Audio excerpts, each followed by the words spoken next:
This is Lady Anne, owner of KPNL Radio and hostess of the Caravan Library of Lore, and I support TESA. As an experiencer myself, I have filed my own reports with them, and the professionalism and heart they have shown my case goes above and beyond. If you have had an experience, I cannot recommend TESA enough. Hi, this is Ernie Hudson, Winston Zedmore from Ghostbusters. I want to let you know that Ryan Stacy, he's created the Experiencer Support Association, TESA. You can check them out at www.tesacan.org. Now, they investigate paranormal, UFO, and provide support to experiencers. But you can check them out at, like I said, www.tesacan.org and see for yourself if they're really Ghostbusters. I can tell you this, they are a non-profit organization. Good luck, have fun, and keep it blessed.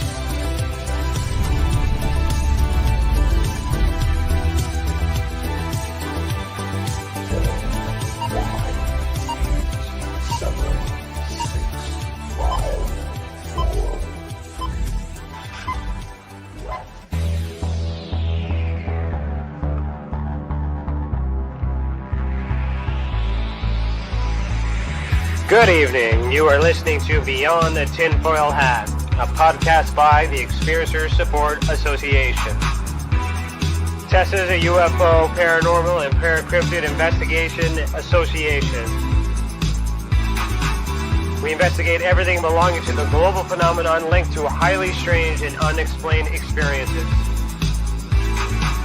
We also connect experiencers with other experiencers, creating a safe, positive environment to engage and discuss this phenomenon without judgment, criticism, or retribution.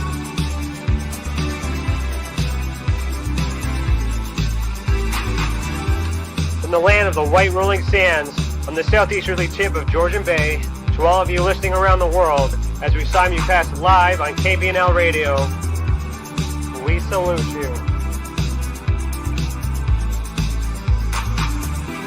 If you want to go back and listen to our previous episodes, go to youtube.com/the Experiencer Support Association. Do us a favor and hit that subscribe button and ring that bell to be instantly notified when we are live, not only for these episodes, but every single element TESA has to offer. On our website, tesacan.org, we have something for everyone. We have support for experiencers, data for independent researchers, and places to advertise for professional partners.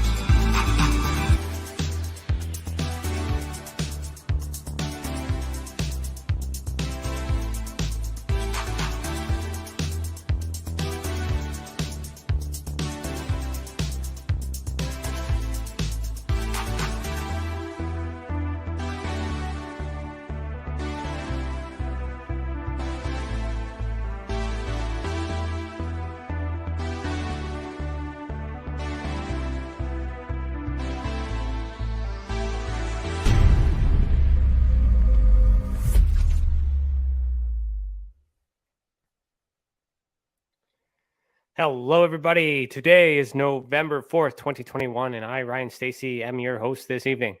I'm a licensed private investigator, a citizen journalist, and the director of investigations for the Experiencer Support Association. Welcome to the channel, and thank you for joining us this evening. To super chat, click the $ next to your name in the comment box. All donations go back into the mission. If you're catching this on replay, please consider becoming a member and unlock bonus content, including behind the scenes and extended footage on new project developments and investigations. Just click the big blue button that says join. Our guest for tonight, season 3, episode number 35, is Dave Petrella. Dave Petrella is an astrologer, biologist, spiritual guide, and an Oak Island theorist. He has traveled to all 50 states and most of Canada doing research. Dave has studied world religions and spiritual traditions extensively, along with Eastern medicine, metaphysics, and topics related to extraterrestrial intelligence. Dave has been studying the TESA map. This is the map. And in this episode, we will explore his theories around what this map just might be. I will preface, Dave has had a little bit of an internet connection, but we're gonna make it through. So Dave, put on your tinfoil hat. We're about to go. Oh, and he disappears right on point. Where did you go, man? Where did you go? All right, well, let me bring my screen over here. So yeah, we've been having some difficulties with him connecting. That was like right on point when we're to bring him in. So hello, Serena. Hello, CC. Hello, Scarborough. Hello, Lisa. So I'm just going to talk to you guys while he pops in. He's been popping in and out since he started at 7:45. We haven't been able to get a solid connection with where he is. So let's just break out a Q&A if we can. Shriner Freemason symbols on the map. Okay, let's talk about the map. Let's do that. All right. So Shriner Freemason symbols on the map. Can you be a little bit more specific? Let me pull it up on the screen here. Let's see. I'll share my screen now, and hopefully he pops up. But if he doesn't pop up, then I guess we are just going to wing it and go from there. Sorry about that. We did try to troubleshoot it before he popped on, but unfortunately, where he's at, c'est la vie. So excuse me. Here we are. Moonlight, how you doing, man? Moonlight, good to see you, Kevin. Hey, Ryan, CC, Serena, SSS, Lisa, and Annie. Oh, Scarborough Sasquatch Station, right on. Oh, he's back. Here he is. Hello, sir. Are you with us? Yep. Can you hear me, Ryan? I can hear you now. Great. You like popped out like right when I was like, "Welcome to the show," and you were like gone. I know. Well, actually, I had several windows open and knocked me out of all of my internet windows at the same time. So I had to go back to get the link and everything. But anyway, I think we got it. I think we got it. So welcome. Put on your tinfoil hat. We're going to go down a rabbit hole. So how are you doing? Welcome to the show. Oh, yeah. I'm great. Thanks for having me. I appreciate it. I'm really excited to talk about the map. I've been, I've been studying essentially the preliminary to that for 10 years. I mean, probably more than that if you include everything, but I can't wait to kind of get into it. All right. Well, we will get into that. First things first, I want to know, just tell us a little bit like how this connection happened. Like you were telling me before, I was on a show. Do you remember the show it was that you saw me on? And we talked about the map? Yep. I believe it was The Outer Realm with Michelle DeRoche and Amelia Pisano. And I was, in the chat room, and I was participating in the show to the podcast, and I saw the map came up, and he said, that you weren't quite sure necessarily all of the aspects of it, but you said, well, you know what? I know someone knows what it is. Mm-hmm. And so immediately, I typed him like, I know what it is, Ryan. And so we talked privately after that show, and I remember you saying that you knew what it was. And you've seen it before, and that kind of proved that point that I'm really excited without hearing any of these things too. Mm-hmm. Before we get into that, though, as excited as I am, as I'm wearing the shirt, I got the screen all prepped with the screenshots, and the audience is pumped because they really want to know what this is too. I want to know why you are the way that you are. Like, how did you get to this? But before we do that, first.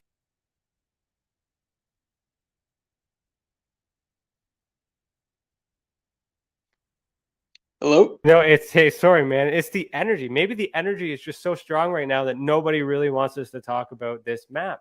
But what I want to get into first is I'm going to do our icebreaker from Tim the Demon Guy Morrison.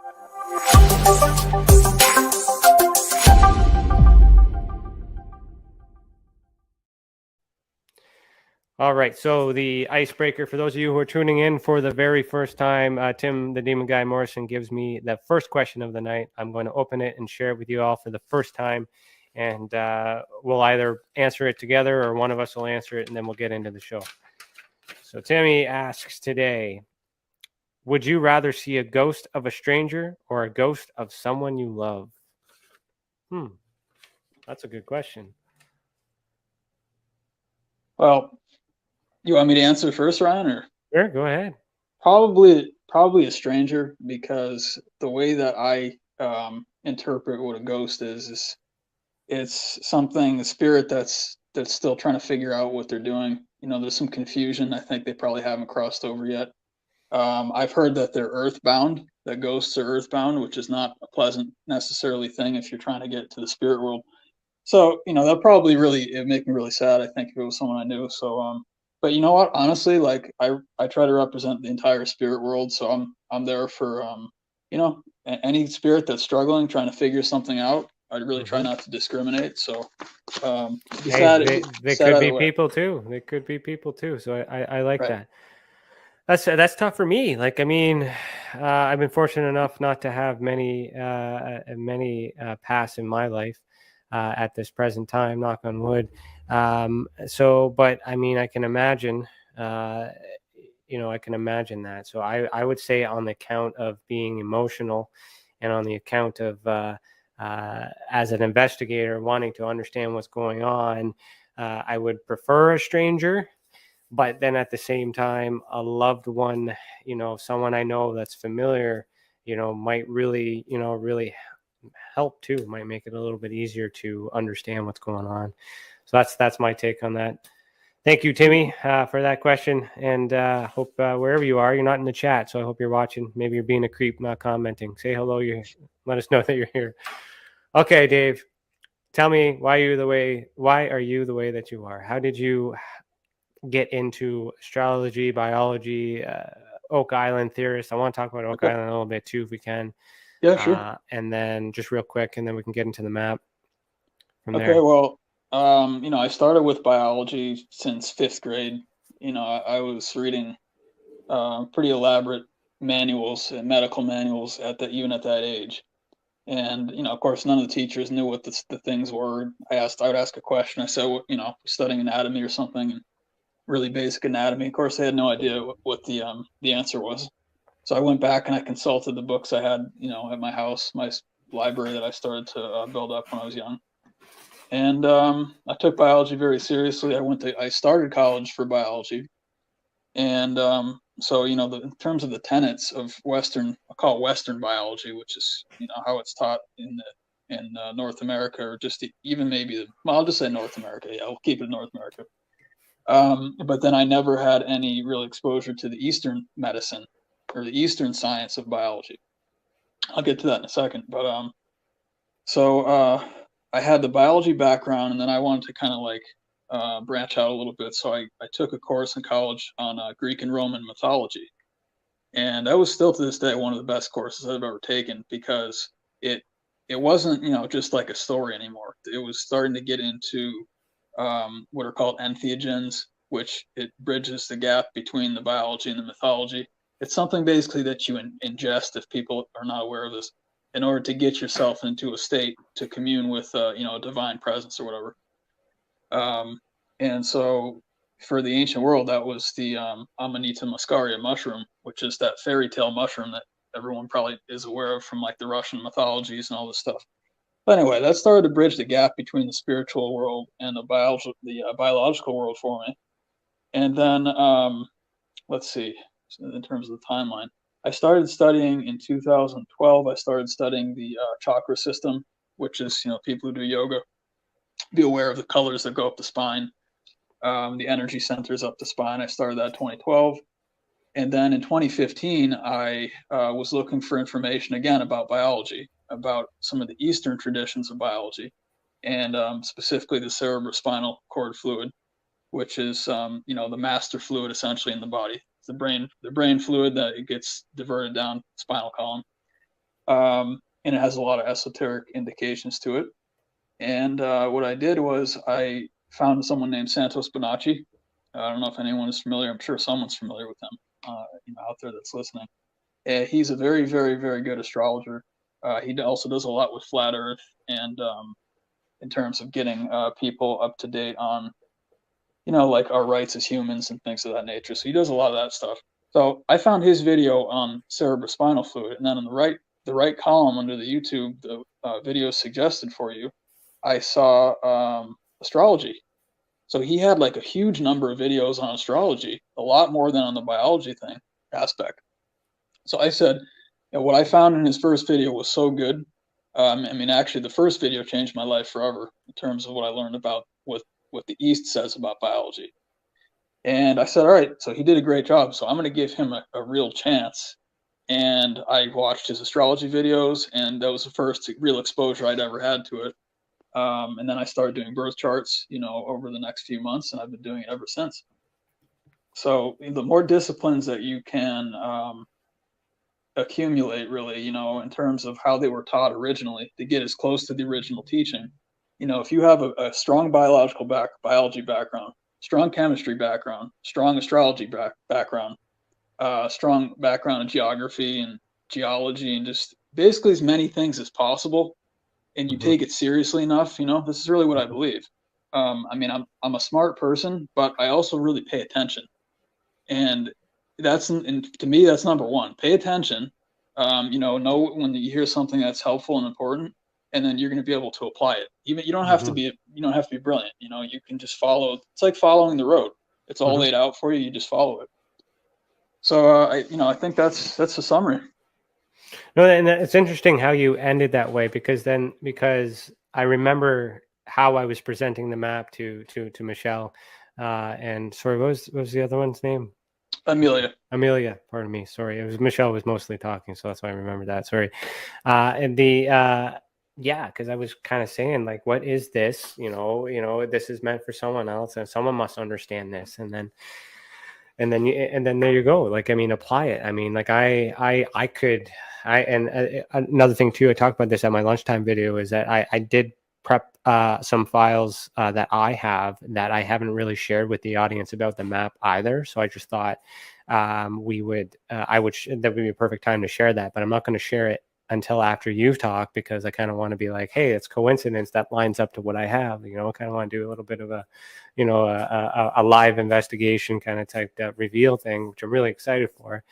So to give you guys a background, this map. So for those of you who may be new to listening and doesn't know what this is TESA. This is how TESA was given to me in forms of what I'm identifying as either in a dream state or a psychogenic download.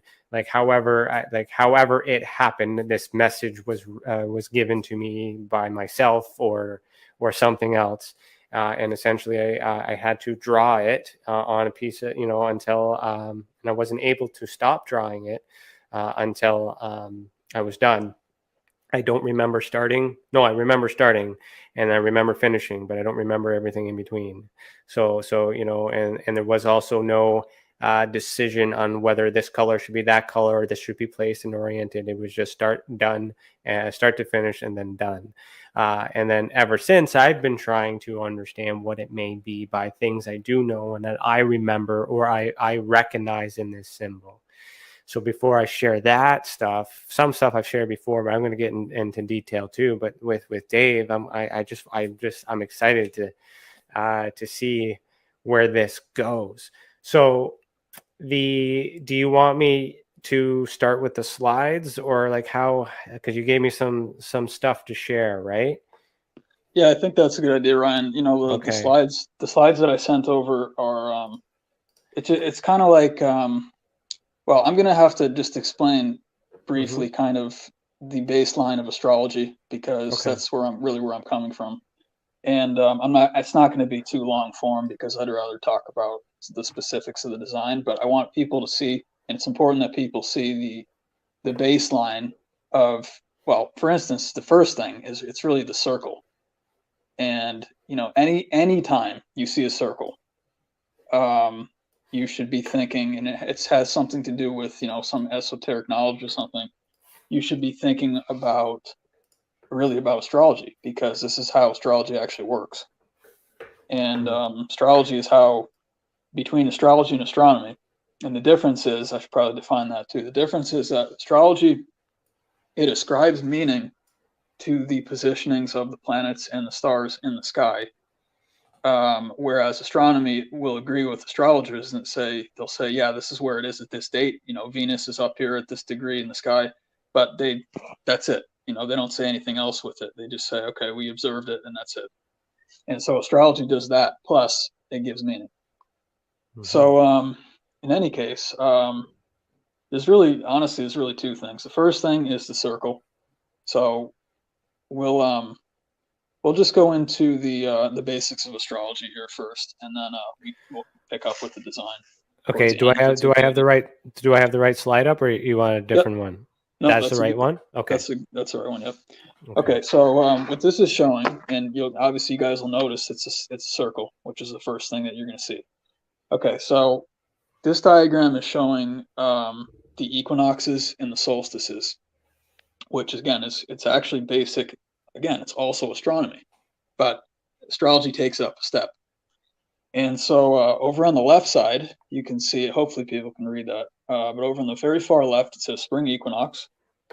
And the zodiac always starts at the spring date, which is around March 20th. And the sign that's associated with that is Aries. It's always Aries. And so what happens is the spring equinox, you have equal night and equal day. Equinox means, equinox means equal night. Nox means night. So it means equal night and equal day. It's a balance, a real balance of the energy for the year. And then that whole top left quadrant is called the spring. And so what's happening in the spring is you get, well, we'll see it in the next diagram. I'll just say it though. You get Aries, Taurus, and Gemini. Those are the three signs of the spring. The sun is increasing in power every day. And in fact, that quadrant is the most powerful quadrant because the sun is, not only is the sun getting stronger, but you're also getting more and more daylight every day.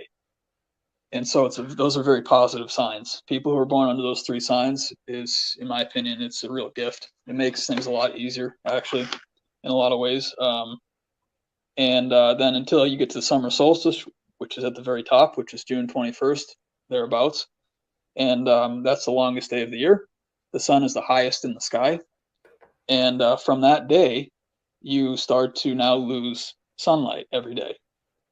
And in fact, the entire summer season, which is the top right quadrant, is it's still hot. It's actually still very hot. The hottest time is generally in Leo, which is mostly August, a little bit at the end of July, and then most of August. But the difference is that the sun is not as strong as it is in Leo as it is at the very top in the summer solstice. So if you go outside around, I'm talking about the north of the equator. It's really going to be reverse for people who live south of the equator, for anyone listening. But what happens is if you go outside on June 21st, the sun is going to feel so strong, even if it's like 70 or 75 degrees Fahrenheit. I'm in the United States, so I use Fahrenheit. I'm not sure if, hopefully people know what 75 would be for Celsius. But it's not that hot, but it's warm. And if you go outside in the middle of August, it's the air temperature is going to be very hot, but the sun's rays on your skin are not nearly as intense as they are on June 21st. So it's a really interesting, you get a little bit of like back and forth depending on what season you're in. You get some of the left side, some of the right side. It's not all just hot, like blazing rays. It's like the hottest time is also when the sun is dying. And the time when the sun is not dying, it's getting stronger, is not the hottest time. So there's a little bit of, it's actually part of in the TESA diagram too, the yin and yang symbol. Well, obviously we'll get to that. But that is really, there's supposed to be, like a little black dot within the white section. There's supposed to be a tiny white dot in the black section. It's always they're kind of contained within each other. Do you think it might still be there just with the part that's shown and just might be covering it? Yeah, actually, that's a really good point, Ryan. I mean, it does appear that it would still be there. Yeah. Yep, that's where it's supposed to be. I do have a question because it's interesting how you mentioned that the spring is where it all starts. So normally we start our month we start our calendar in January. Right. So is that incorrect? Like, should we be counting day one from spring? Well, I'll actually get to that in a second. Okay. The reason why I'm asking that is because I'm trying to been trying to interpret the orientation. So TESA obviously comes from at the top here. My assumption, TESA, starting at the top. But if this is the orientation, should the message be ATES? Well, it's interesting because so the T was definitely at the top, obviously, when you drew it down, right? Yeah. That's not, so you didn't take any liberty at all. That was up there. Yeah. Okay. Well, I mean, the T, the summer solstice, that's the shining time of the sun. I mean, that's like the sun is so happy. It's at full power. So actually, no, I actually agree with that. There's nothing inconsistent about that. That's so strange. Okay. Yeah, there's nothing inconsistent. You probably have something else you're thinking, right? Well, There's no, I don't know, right? Like, but it makes sense. Like what you're like. I mean, I'm the student right. tonight. I'm learning from you right now, man. So like, let's Right. keep going. Yep. Well, the sun loves to be at the summer solstice, so that's a good place to start with the T. Okay, so you're going through the summer, top right quadrant, and then you get to the fall equinox, which is at the far right. And again, it's equal night and equal day. The difference being that the sun is still decreasing in power all the way from the summer solstice. The entire right half of this circle, the sun is dying. It's what's called dying in mythology. The entire left half, it's the birth portion. And that's so strange because the yin and yang seems to be positioned properly. Oh, yeah. Yeah, and it's actually Yeah, and it's actually a lot more genius than that too, because I saw that at first, but there's a whole nother level going on with this. Well, I will say that if it was me, like my higher consciousness, I was pretty impressed with my smart self. But even though I don't remember, I can't take credit for it. Oh yeah. Well, I mean, if obviously in that moment when you were dialed into a really high energy level or gradient, it greatly enhances, of course, your own abilities. Even if it was partly coming from you, partly coming from a divine source or whatever the combination. So sorry to Scarborough asked me a question that might be relevant. He asked me what month is your birth. So I'm June. So my zodiac sign is Gemini. So I don't know if that's relevant, but well, Gemini. I mean, if you're close to the end of Gemini, that's the summer solstice, right when it transitions over into Cancer. Okay. So June 21st. Closer you are to that day, the closer you are to the summer solstice. But Gemini starts roughly around May 21st. Okay, so you get the fall equinox, so you get the equal night and day again, so time of balance. And then now now we're in the fall section, which is, of course, where we are right now in the year. And this is when it gets cold. So September 21st, roughly, or 22nd or 23rd, actually is probably better to say that, for the fall equinox. And then as you continue down the wheel, now you're ending up in the real death of the sun. The top part just above that, the summer, that's the death of the sun, but it's still warm. Now you're in the difficult time, which is the sun is still dying and it's getting cold. And actually that's why you're having, Halloween in this quadrant. It's in some ways you can think of it as like the least energy. Halloween is roughly right in the middle of fall. It's like about a week off from that. The direct middle of fall is about November 7th, so it's only a few days away. So that's why that was celebrated then, because the curtain or the veil and the energy gradient is very low. It's very low and it's very isolated from both the equinox and the solstice by being right in the middle. Okay, and then at the very bottom is the winter solstice, which is December 21st, roughly. And what happens then is that is traditionally called the birth of the sun. So interesting enough, I got this message somewhere between December 26th and December 29th. December 29th is when I published this for the first time. So I've been holding on to that date as Tessa's birthday. Okay. But I got the vision or the message a day or two, I can't remember the exact date, just after Christmas, but before that. So what does that mean?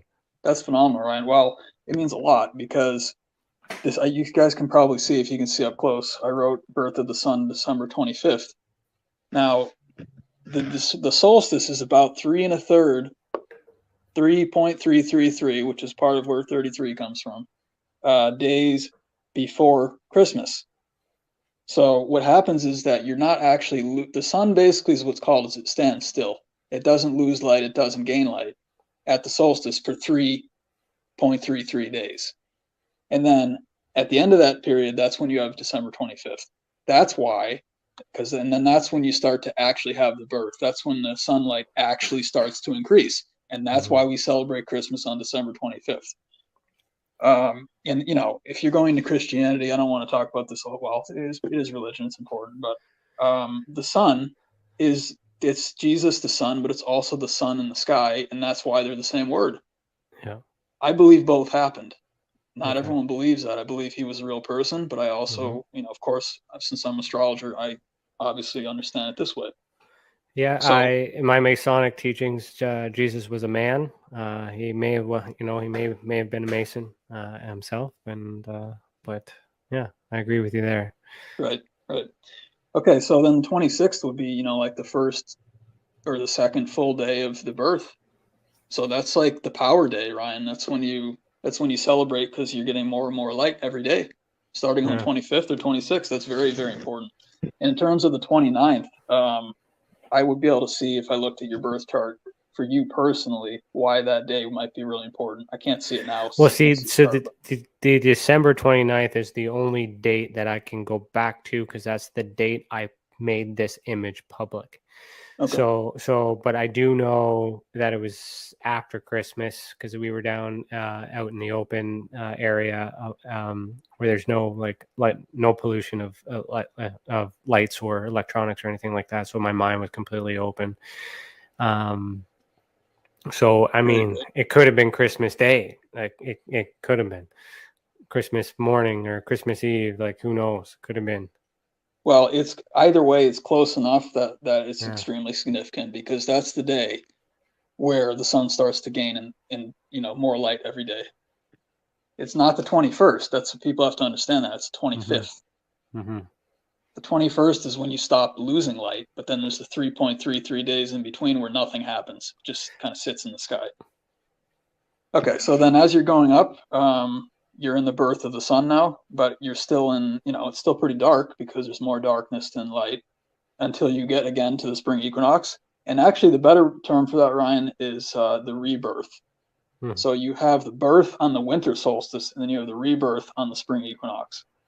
Okay. And they're both very relevant. I wrote, the concepts of the resurrection, the Easter, Passover, they all come from the spring equinox, that idea of the spring equinox.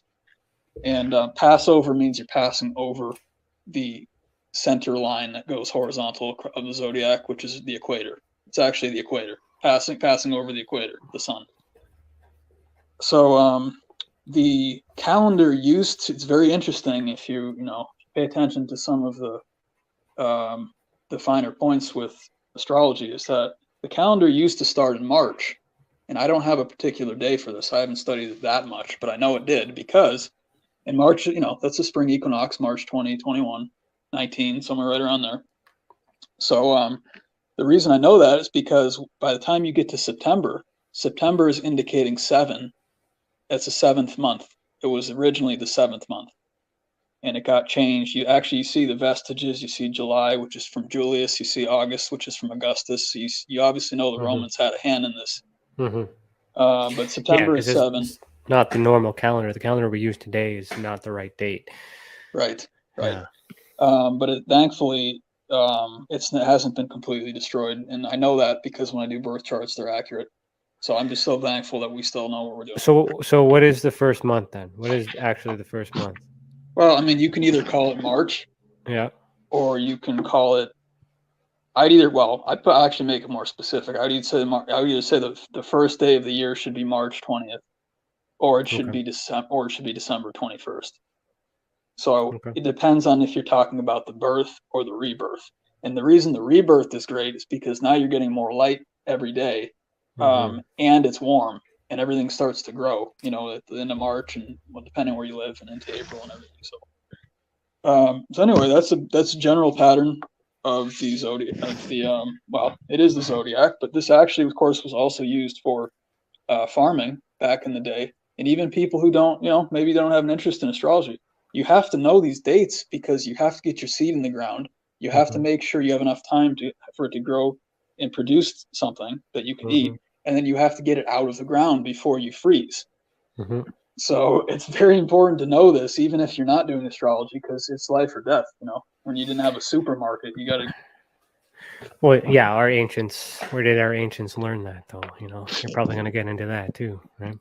Well, I mean, that came from above for sure, which I would just, I'd just come out and say it's from extraterrestrial visitors. When I say extraterrestrial, it doesn't have to be, it can be humanoid, but it doesn't have to be. So one of the visitors might be like an ascended human, I would still call it an extraterrestrial. Maybe, for instance, like some of the Nordic races that people have seen.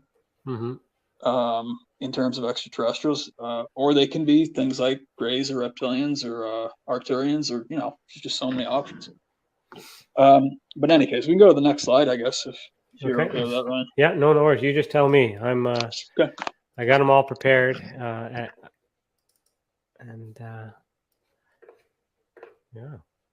Okay, good. So that's turned the proper way, right? Is that the right one? Yeah. I saw that. I fixed it for you. Okay, thank you. I appreciate that. Yeah. Okay, so this is the same circle, but now it's starting to take form. And it's actually starting to, you guys should be able to see some more of a similarity now to the symbol on the right, to the TESA symbol. Because the first thing you should notice is it's broken up into 12 segments. And those, of course, are the 12 signs of the zodiac. And you have those, it's the diagrams, it's done a little differently, obviously, but it's the same thing. I guarantee that's the same thing. But I'll get into more of that later. In any case, when you look at the zodiac, you guys can see I drew in I wrote down the names of the different signs. There's 12 signs, of course. And I also wrote on the outside of the wheel the different planets, because each planet rules a specific sign of the zodiac. Yeah. And then there's also an element, and actually this is important, extremely important, Ryan, for tonight, because you have the elements on the wheel too, on the TESA logo. They each have an element that's associated with each of the signs. So, for instance, are they the right elements at the right place? Well, that's the part of the problem. But it's not a problem, and I'll explain why. Because I was just like, I'm getting goosebumps, man, because I don't remember any of this stuff. Like, this is like, how? No, this is the fabric of our solar system. Okay. I'm careful how I say it. It's not the universe. It's this solar system. Okay. So this is the form. This is the grid work behind everything. This is the invisible grid work behind everything that we can see. This is what makes everything operate. So anyway, we'll get to where the signs are positioned, because how it's positioned on the logo is, I'm completely fine with that. It's just it's slightly different, and you have to think about it a little differently. So anyway, I could move it. It can be moved. We'll get into that afterwards. Okay, sounds good.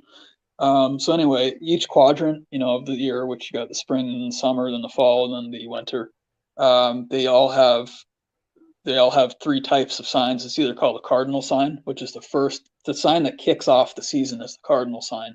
And then the middle sign for each season is called the fixed sign in astrology, and then the last one is called the mutable sign. Okay. And those 3 repeat depending on, every quadrant or every season, you have the same repetition in the same order until you get it back to the beginning.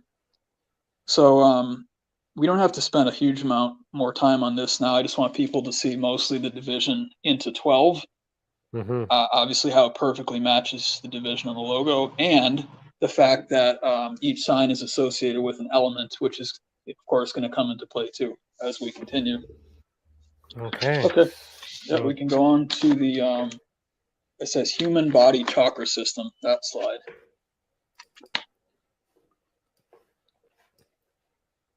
I hope everyone's getting excited about this because, Well, yeah, everyone's quiet. They're paying attention. They're listening. I'm excited. For those of you who listen to this or listening to the podcast version of this, you guys need to get on YouTube. You're missing all of this visual stuff right now.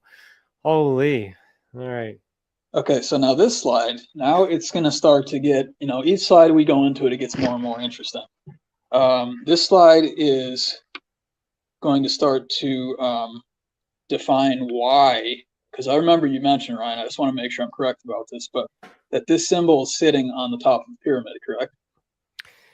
Well, I don't know if that's correct. That is one of my interpretations, and in my section, I'll explain to you how I interpreted it, because now that I'm seeing how you've done it, some of that stuff clicks and makes sense. So then I will explain to you how I interpreted this, and then maybe we can go on for another hour at the end and keep this going and talk about what it really is. Because yeah, absolutely, yep. Okay, so this might be a two-parter. Yeah, sure, for sure. Okay, so this table is actually showing everyone how there's a direct correlation between let me start over at the. No, I'll start over at the left. Okay, so if people are familiar with yoga, and the chakras that go up the spine, they have the 7 different colors, starting at red and going all the way up to purple. Those are called the 7 chakras, right along the spine. And then there's actually another 3 chakras above the head that you can't see. Now, some people think there's a total of 12. Some people think there's a total of 14. So, I mean, it goes on and on. And I've studied this for a very long time. And in my opinion, you find the best proof in the ancient world. So if you're starting to look at some of their diagrams and how they explain things, and one of the last slides we'll get to is, I won't spoil it, but anyway, some of their structures, and you can see, and you should, start to be thinking, it's like, well, why did they make this structure to feature a specific number? Maybe there's a reason for that, that's a good investigator will ask those questions. So anyway, I have on the very left, I have the 10 chakras. The bottom, the first 7 are the ones that you can see. Those make up your body, and then the top 3 are above your head. And each of them has a color associated with them, like I wrote in that second column, and I already went over the colors. Each of them has a metal. This might be interesting too, Ryan. I don't know if you've had any indication of metal elements or anything of that nature, but each of the chakras has like metal. Like indication where would this metal be located? Would you context? Any context? I mean, it might somehow fit into the diagram when we go into it. I don't know yet because we'll have to have the conversation. But, okay. All right. It starts at silver. Silver is at the bottom. It goes all the way up to lead. Lead is at the top. It's a 7. And then the last column are the 7 traditional planets, which it starts at the moon, goes all the way up to Saturn. And if you look across that table, they all correlate to each other. So when you're talking about 1, you're talking about red, silver, and the moon. And then 2, orange, Mercury, and Mercury. And that goes all the way across. And this comes from the ancient world. I'm not making this up. This is the original, some of the very, very first teachings on this. No, I know. And all this stuff makes sense to me. I've heard all this stuff many different ways and many different times. But what's interesting to me is that you're lining it up quite well in a way. My mind's just exploding because I'm like, why didn't I think of that? And then as soon as you put that idea, I'm like, it's all starting to make sense. So it's like, so keep going. Yeah, I agree, Ryan. I wonder why sometimes I wasn't given this information until like the second part of my life. I would have been great if I had it when I was 18. I could have done so much more right off the bat. I don't know why I was given it. I don't, it's just, I have it. This is the point. This proves the point. It wasn't meant for me. It was meant for you, maybe, and then for someone else. So it makes sense to you. I'm the guy who birthed it. Oh yeah, it's brilliant. I mean, it's absolutely brilliant. And that's why I couldn't type fast enough when I saw the logo come up, because I'm like, wait a minute. First thing I saw were the 12 on the outside. Of course, that keyed into that. I just sorry, I got to interrupt you for a second. My wife piped in here. She said, I'm feeling like during my meditations, Reiki sessions, he is downloading this and expressing it in his unique way. And that is kind of interesting too, that you would say that, Sil, because I do feel when you're doing your sessions and that's when I'm in my creative element. And it was one of those, you're probably doing Reiki, at Christmas time too. I'm willing to bet that somehow, I don't know, yin and yang. Anyways, she's my support. She's the one who encourages me on the spiritual side. So. Oh, great, Ryan. Well, I was thinking that, if you're in close proximity to someone who is putting out large amounts of energy, then you're going to be affected by it. She heals herself regularly, and she heals others, and I feel it. I know, good and bad. Yep. For context, she's an Aries. I'm a Gemini, so read into that. That's actually pretty good. There's nothing right off the bat that I would say, oh, that might, be challenging or anything. They're only, depending on where you are. I mean, it's up to, I guess it would be up to 90 degrees apart, but we can go into that some other time with the astrology part of it. Okay. No worries. Okay. So, All right, so now we'll go to the top of that chart, and this is when it gets. This is okay. Let me put it this way. Are you still there, Ron? Hello?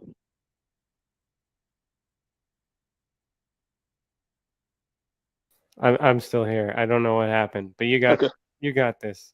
You Okay. don't need me. The show is yours. Okay, so the logo is going to start to take shape when I start explaining what's above that 7th level. So on the 8th level, and if people remember, I was talking about the 8th chakra is the one directly above the head, and that is equivalent to the mind of the human being. That's where the mind exists. It's technically above the head, and thoughts actually end up coming in and physically manifest in the 12 cranial nerves of the brain. That's how the 12 zodiac signs get into your body. It has to go through the top of the head, and then it goes into the cranial nerves, and then it distributes it from there.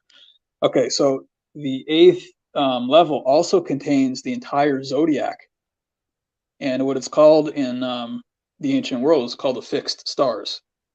So the planets, they're called the wanderers. The planets move independently of each other across the sky, and it can be somewhat hard to predict their orbits. It would take quite a while to figure that out. But the stars, they move as a unit. So around the pole star, depending on which pole star it is, depending on where you are in history. And so they're not moving independently, and you can always count on the constellation being there in the same relationship with the constellation next to it, et cetera, because they're not moving. They're just moving as it moves as a big disc, which is why it's a disc, of course. So that's where the 12 comes in. And then the ninth level is called the dream world. And I should mention the 8th level is ruled by Uranus. The planet Uranus rules the stars. The 9th level is ruled by Neptune. Neptune rules the dream world.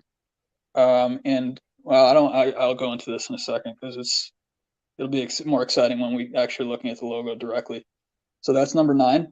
And then number 10 is what I would call freedom.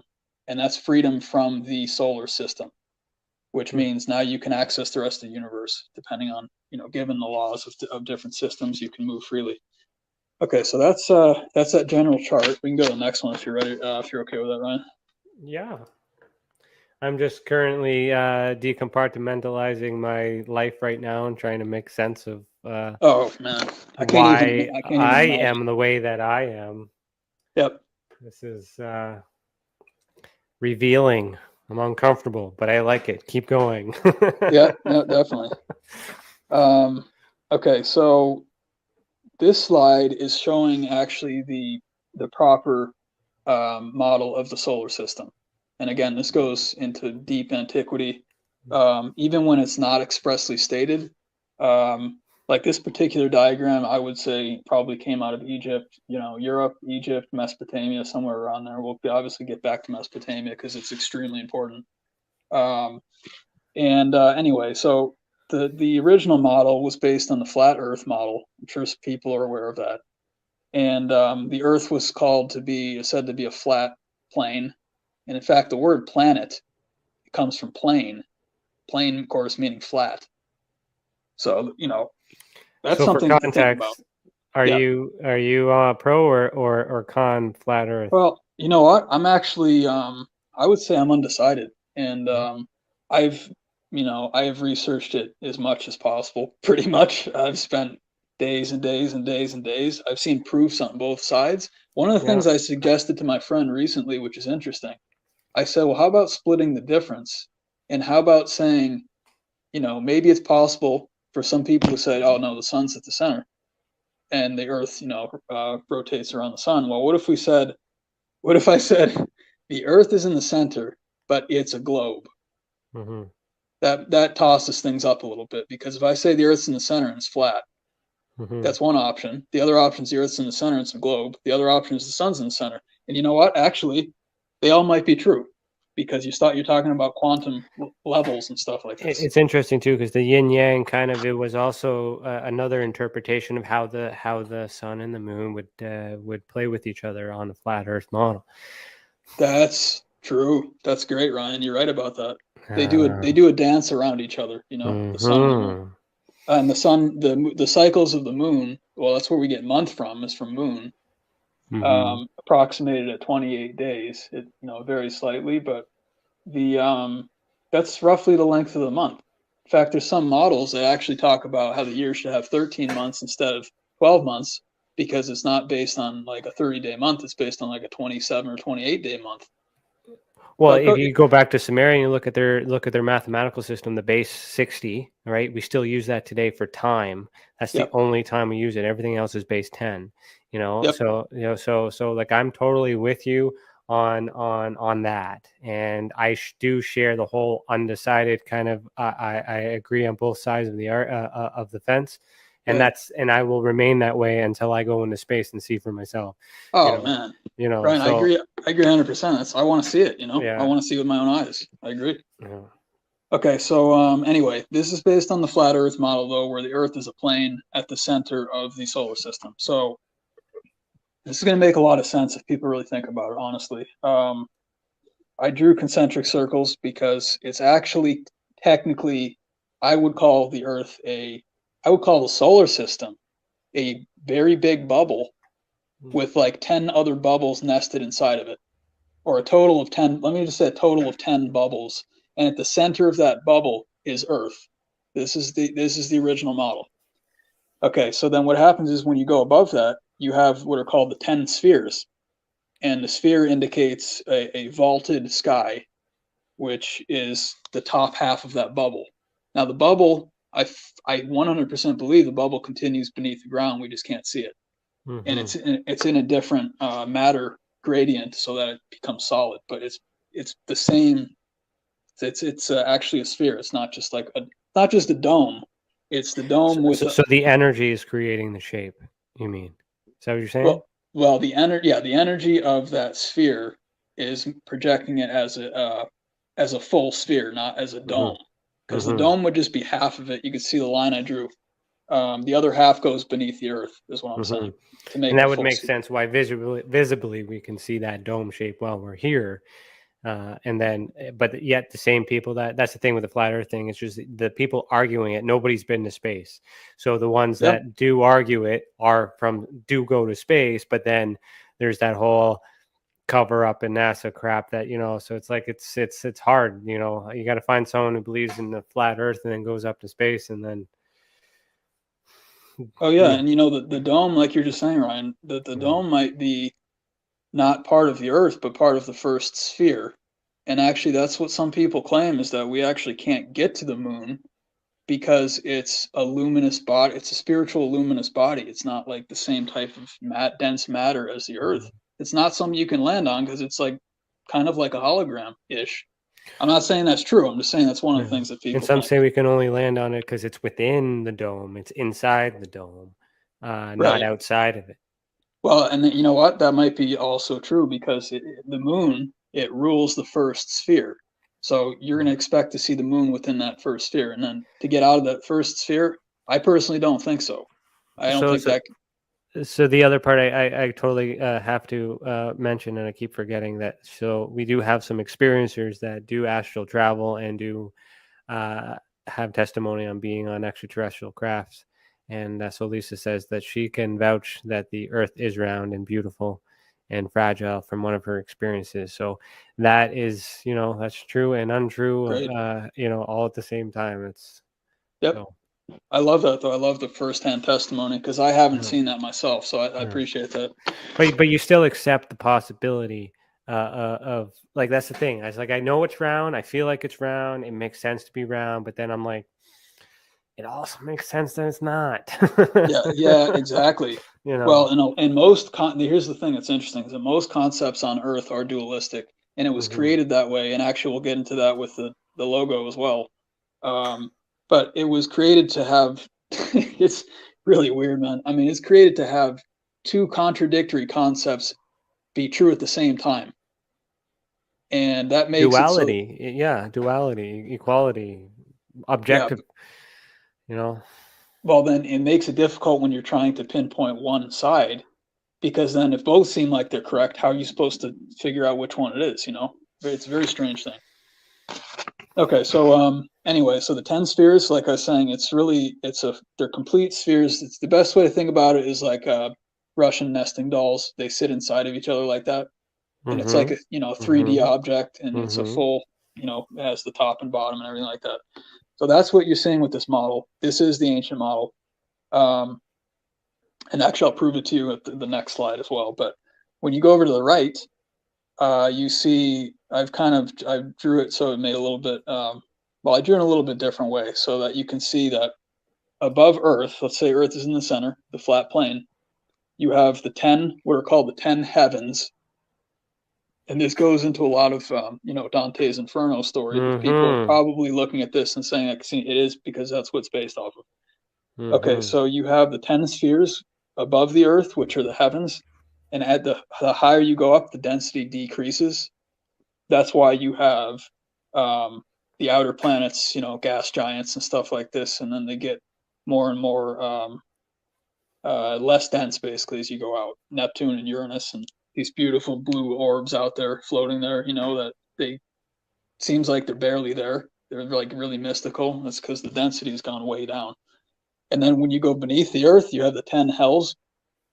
And the 10 hells are supposed to be 10 flat planes, much like the Earth, except the further down you go, the higher the density gets. And the very bottom is what you would call the Earth star, I believe people refer to it as, which is the center of the Earth, which is the dynamo, the molten core, however you want to talk about it. It might also be a sun.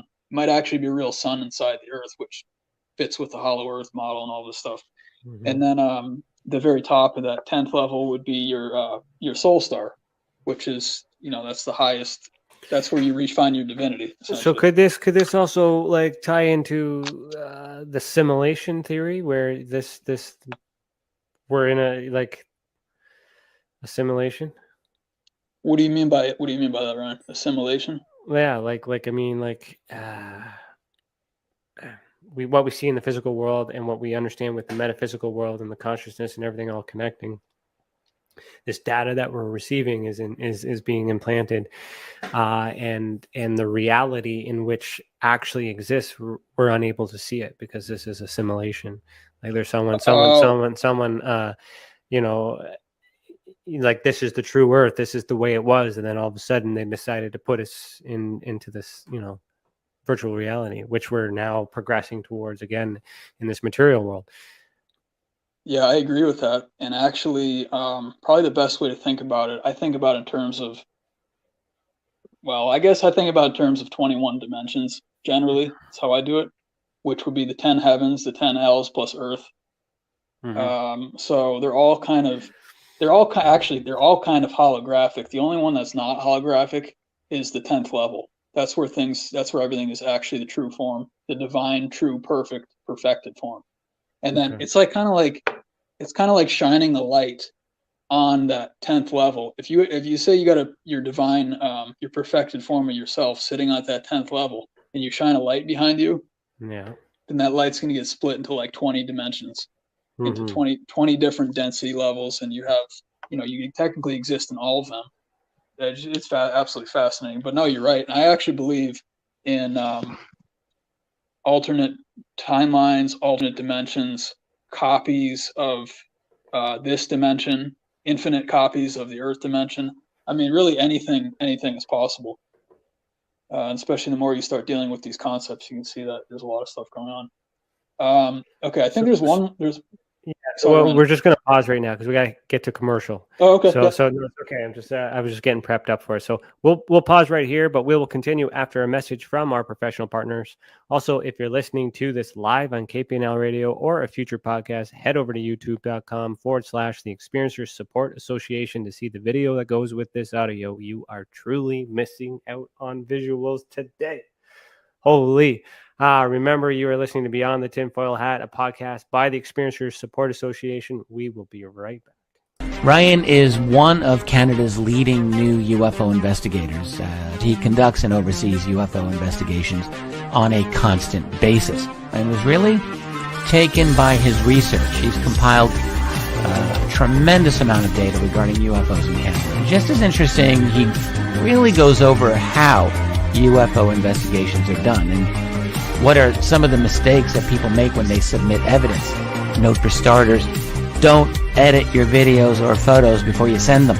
If you want to hear more follow-up conversation between Ryan and myself, you can go to richardolanmembers.com, where we have a candid conversation on ufology, the paranormal, and more. And remember, while we learn and grow and search for the truth, let's be good to each other.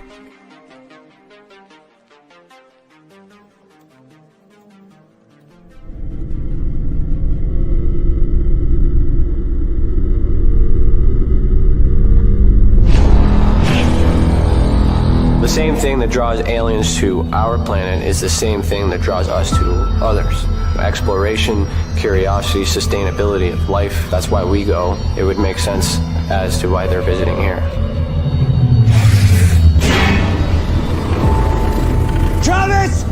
Quit playing around, man. Get back here. Travis! The last thing I remember was this numbing shock. Stunning sort of a feeling. Very powerful. Get away from me! I was just out of my mind with fear, just screaming the whole time. It's been theorized that aliens prefer remote areas because they don't want to attract attention. Whatever it is that they're doing, they would want to do that in a less populated area. There are multiple accounts of the same thing from people from all over the world. People that do not know each other, do not live in the same cultures, and they're all looking up, they're all seeing things in the sky. So it would be naive of us to think that we're alone in the universe.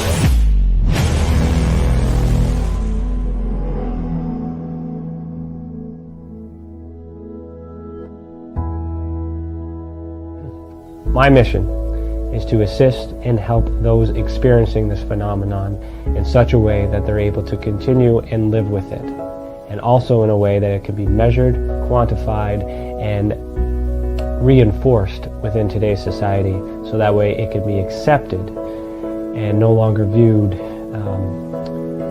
in a negative way.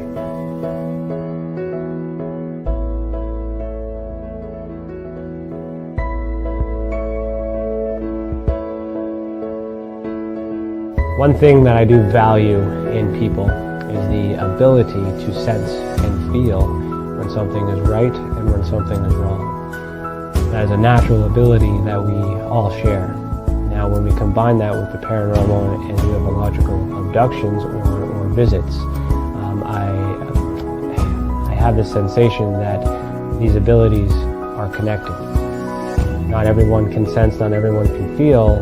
However, those who can are typically connected with something that we cannot explain.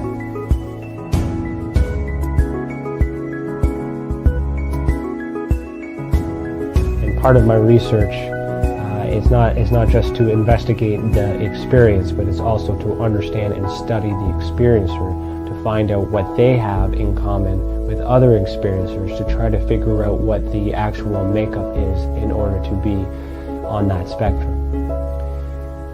There's a lot of it happening all over the world, and I do not know of any other study that is focusing on the individuals as people, only the phenomenon. Welcome back. You are still listening to Beyond the Tinfoil Hat. If you're enjoying this episode so far, please consider becoming a member of our channel or send us a super chat. Your membership will get you bonus content like exclusive videos, and it will help us reach our goal of launching our training center, Interstellar, the Academy of Ufology and Paranormal Studies. Hey, Callie, can you go away? Go away, Callie. Also, if you've ever experienced an unexplained event involving the paranormal, UFOs, extraterrestrials, dogman, or any other paracryptid, head over to tesacan.org/reporting system. The more reports we get, the more we will understand this phenomenon and how it affects our people. Let the others who already have reported be that example that proves we are making a difference.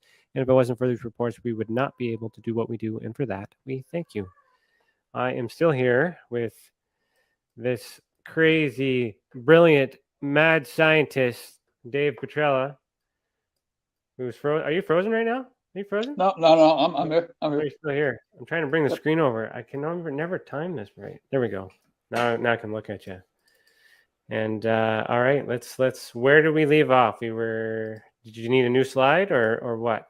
Yeah, we've got after that slide, I was just basically describing to people, the traditional ancient model of the solar system, which features 10 nested spheres inside of each other. And they all correlate, to the chakra system colors. Gotta deal with this cat. Okay, great. Okay, well, hold on one sec. So just talk about something. Say hello. Hold on, I'm gonna get rid of this cat. Yeah, sure. Well, I'm just gonna start to talk about this slide, guys, because basically what you're looking at is the pyramid from the Yucatan Peninsula. This is the Mayan El Castillo pyramid, and the reason I'm showing it to you is because it's going to indicate a world system, which is what you would expect, with astrology, because astrology encompasses the entire planet. It's not just one part of the world. The model that I was just describing, it got, I suppose you could say it was put into maybe writing or a form that people could read and learn about in that way. And that was, of course, over on the eastern side of the world, around Egypt and Mesopotamia and Europe. However, this is the same thing, and it's on the other side of the world. And the real genius way to do it, if you're an ancient culture, is that you actually put all of the information inside of a structure, preferably something that's made of stone, because it's not going to decompose in 10 years or whatever, or 50 years. So they encoded this entire system within this pyramid. And like I'm saying, this is the Yucatan Peninsula. This is literally halfway around the world from where the focus is for Western astrology, which is what I do, which is Egypt. Now, this pyramid, the first thing to notice is, of course, there's 4 sides. It's one for each direction. Yes, they're all lined up to the cardinal points of the compass. There are 91 staircases per side. And that, of course, if you add that, it's 364 plus the top step, which is 365. So the first thing to know is that they put the length of the year in this. Now, where it gets more interesting for me, this is something I started doing a long time ago when I started to kind of research into a little bit of numerology in terms of why are certain numbers so important? Why do they repeat across the world? What does it mean? And you'll notice that there are 10 platforms on this pyramid. And that matches the ancient model of the solar system, because all of the cultures, in some shape or form and at some point in history, they all knew it. And, to segue a little bit into the extraterrestrial topic, I believe that we had visitors from different parts, not just the solar system, but I would say solar system and the rest of the universe, coming to different places on the planet. And I'm really excited to talk about this probably a little bit towards the end, because there's still a few more things I got to put into place for it to make sense. But I actually think that it was probably originally the Watchers that distributed the knowledge across the planet. And I think that they were each assigned specific geographical areas. And that's why I think all of these people say, yeah, our God came from here and they look like this. And the people say, we've always been here. This is our land. This is where we originated from.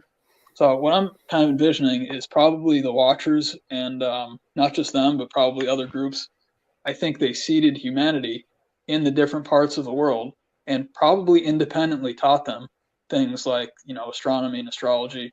They taught them and they told them how to build your pyramid to make it an accurate model of the solar system. They taught them about how long the year was and all these things, some about medicine. But anyway, the bottom line point is that this is the same model that I just showed you guys. And, I didn't make this. At least I don't think I did, unless I was there back when it was created. But go ahead, Ryan. Yep. The interesting thing is, and I wish I could change the orientation. I'm trying to see if I can change it, but I never in my life ever looked at the aerial view of this pyramid. And by you linking it in, have you seen an aerial view of this pyramid? Yep.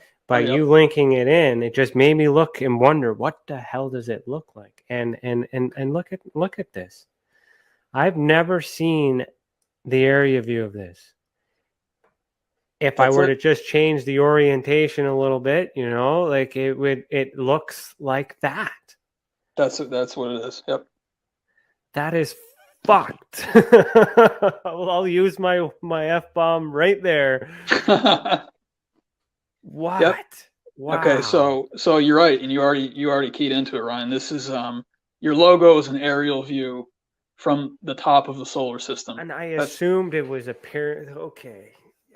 When we get into my part, this part's gonna mix. This is crazy, right? I'm crazy. Yeah, I agree. No, I mean it's time to get this knowledge out and to start to put things together. And I see a positive, bright future for humanity, but we need to start paying attention a little bit better. So what does this mean then? So this is what it is. This is a message to me to put this out. We're connected. We've made this connection. This is what that is. Yep. Before I go into what I think this meant, which could make freaking sense to what this is, which is okay. What do you think this means? And we're going to go into overtime, whether you like it or not. We got to finish this. I'm in for sure. Well, okay. The first thing that you already figured out is that, the logo is that you're at the top of the solar system. You're in the 10th sphere and you're looking down. And this is the view that you would have if you were the creator of a solar system. In fact, this is the view that the creators of the solar system have from the top. And the reason, of course, why there's a pyramid is because, well, okay, I shouldn't say of course. I need to explain this a little bit. Okay, so if you guys remember that table that I was describing from a couple slides ago. I can bring it back up. Which slide was it? It's the one with the human chakra, the body's human body chakra system. Yep, that one. Right there. Okay, so that model, if you guys look for, between 1 and 7, those numbers, and if you go across that line, those 7 numbers are hidden beneath the entire logo. So the body of the pyramid are those 7 numbers and the accompanying planets.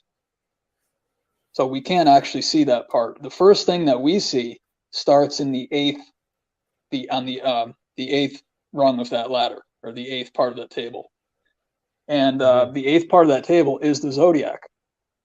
So the important thing to remember is that there's a bunch of stuff underneath that, those 12 seats and that primary disk, and it's the 7 planets that we can't see. Those 7 planets are sitting beneath that. As above, so below. Right, exactly. It's a perfect copy. Huh. Okay, so the 8th sphere, now that we have this pulled up again, is the corollary, of course, is with the zodiac and with the human mind, which is the first chakra above the head. Actually, you know what? We can probably put we can make the TESA logo big, Ryan. I'm going to go straight to that now that people saw the pyramid. Okay, let's do this. Kevin said, or Moonlight, you said the area view of the pyramid and seal doesn't match up visually. Am I missing something? If what I was trying to say, Kevin, it's kind of hard with this image because I don't have the right software in place. But if I were to I can't even do that with my shirt. But if I were to rotate the image physically, I think it would line up with the what I assume is a Templar cross of some sort. Yep. Underneath. Okay. So hopefully everyone has a general idea of kind of everything we've covered so far, because it's all going to come into play at the same time. That's why I had to do that, kind of lead up to the last slide here. It's like an infomercial, but wait, there's more. Yeah, and this is when it's going to get very exciting.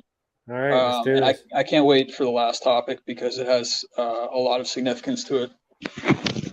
Actually, all of it does, but when we get to I can't wait to share with you what I've already done, which I don't have time to do. So it's not like a magic trick. It's like it's already been done. Like. Yep. Okay, so let's go to. I'm just going to look at my computer because I have a little bit bigger. But okay, so again, when we're looking at these 12 seats, I guess call them seats. Do you call them seats, Ryan? Is that what you're calling them? Well, I mean, there's a few ways to interpret it depending on the orientation. They could be seats. It could be, this could be a wheel. This could be cogs. These could be spokes. It depends Okay. on. We don't know what it is. Okay, well, it's one of. Actually, you know what? Before I get to that, I just want to ask you something because I actually don't know what's going on with one thing here, which is at the corner of the three corners of this pyramid. There's like a few symbols. Mm-hmm. What do you think what's going on with that? So I can tell you that these are Masonic symbols. So this is the 1st degree, 2nd degree, and 3rd degree of Freemasonry. Oh, okay. So that's how I was able to indicate orientation, because this is 1 to me. This is familiar to me. This was 1, 2, and 3 at being the top. But with this, and also with the colors here, is the proper orientation for another Masonic thing, of which I'll divulge later. Okay. So those are Masonic symbols. Well, I agree with that then. I mean, if you're trying to put number 1 at the top with, of course, the first letter of TESA. But Ken, so that pyramid, is that a four-sided pyramid? Yeah, the one I showed you was 4-sided. This is a 3-sided pyramid. Yeah, this is 3-sided. You know, in numerology, of course, if you think about Egypt, obviously, and of course, if you're thinking about Freemasonry, we should be thinking about Egypt, in my opinion. Mm-hmm. So, you know, the 3 is the Trinity, and if you're talking 3 is Trinity. If you're talking 4, it's the 4 seasons, or the 2 solstices and the 2 equinoxes. North, south, east, west, you know, that's what 4 means.